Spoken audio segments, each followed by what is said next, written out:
Nesse vídeo nós vamos discutir um fenômeno observado nos exames de Holter e poucas vezes descrito ou abordado com a nomenclatura correta.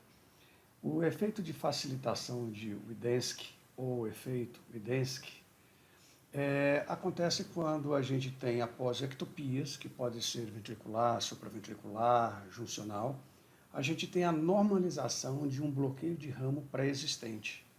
Ou seja, um padrão de bloqueio de ramo esquerdo ou ramo direito, após a ectopia, o batimento pós-extrasistólico se apresenta normalizado, o primeiro ou alguns batimentos seguintes. O retorno pode ser após o primeiro batimento normalizado ou pode ser mais lento de forma progressiva. Bom, aqui nós temos aberto o exame e nós vamos mostrar para vocês o fenômeno que a gente acabou de escrever. Aqui a gente tem um QRS prévio com padrão de bloqueio de ramo. Temos uma taquicardia ventricular. Após a taquicardia ventricular, a gente tem um QRS com padrão estreito, normalizado em relação ao padrão que antecede e que sucede. Então, esse é o padrão de base do cliente, do paciente, durante todo o registro, padrão de bloqueio de ramo. Logo em seguida, a gente vai abordar um importante diagnóstico diferencial que a gente deve fazer aqui.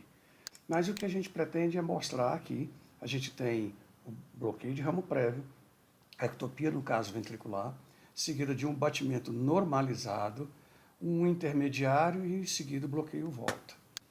Aqui a mesma coisa, a gente tem o padrão, a normalização pós-ectopia. Aqui diante de um batimento ventricular, aqui após um batimento, uma ectopia atrial, é o mesmo fenômeno, a normalização do padrão de bloqueio de ramo pós-ectopia. Aqui do mesmo jeito. Aqui no bigeminismo a gente tem a evidência aqui, sucedendo essa extracístolo pós-ectopia, e aqui já não houve essa normalização. Tá? Aqui a gente tem esse mesmo fenômeno, novamente após um par supraventricular, novamente após outro par supraventricular, após uma taquicardia ventricular, e uma taquicardia supraventricular, mostrando que, independente da natureza do fenômeno, acontece esse efeito facilitador em alguns casos. O que a gente precisa chamar a atenção, e eu vou colocar aqui, principalmente na frequência cardíaca mínima, é o diagnóstico diferencial que você deve fazer com bloqueio de ramo intermitente fase 3.